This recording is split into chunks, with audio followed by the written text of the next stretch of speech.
अस्सलामुअलैकुम। Drama serial शरपसंद की आने वाली एक साथ बहुत ही दिलचस्प होने वाली है। सनम के कहने पे शाज़मा उसके घर पे कुरान खानी पे चली तो आती है, लेकिन पूरा मोहल्ला देख के उसे हैरान हो जाता है और फ़ौरन ही सनम से कहता है कि इस लड़की का तो हमने बायकॉट किया हुआ है, तुमने इसको अपने घर पे कैसे बुलाया। लेकिन सनम कहती है कि ये मेरा घर है, मैं जिसे चाहूँ अपनी मर्जी से बुलाऊँ, आप कौन होती हैं ये बात कहने वाली। फरासत की बेगम शाज़मा को देख के कहती है कि बड़ी दीदा दलेरी है तुम्हारी, तुम यहाँ पे भी आ गई, पूरे मोहल्ले ने तुम्हारा बायकॉट कर रखा है, लिहाजा बेहतर है कि तुम अपनी शक्ल मत दिखाओ, वरना तुम्हारा कच्चा चिट्टा यहाँ भी खोल दूंगी। सनम के घर अच्छा खासा तमाशा लग जाता है। यूं एक एक करके सभी लोग वहां से चले जाते हैं। यूं कुछ ही देर के बाद शाज़मा उसे सारी बात बताती है कि किस तरह से फरासत ने उसे ट्रैप करने की कोशिश की और बाद में पूरे मोहल्ले में उसे बदनाम किया और उसकी शादी भी टूट गई। एक कोने में बैठा फिदा इनकी सारी बातें सुन लेता है, लेकिन अभी भी उसके दिमाग पे फरासत की चिकनी चुपड़ी बातों की पट्टी बंधी होती है। दूसरों की टो में लगे हुए और जिंदगियां खराब करने वाले फरासत को अभी तक ये कानो कान खबर नहीं हुई कि उसकी अपनी बेटी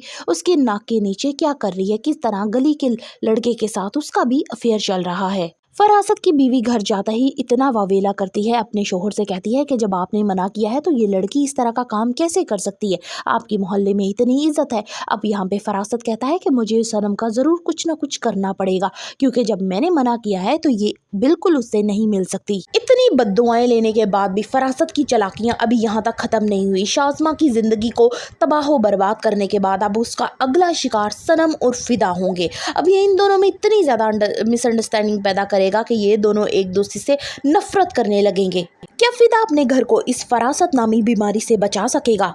क्या उसे बर वक्त फरासत की सारी चालाकियों की समझ आ जाएगी? फर्दर रिव्यूज ऑफ शरपसंद, kindly subscribe my channel and like the video.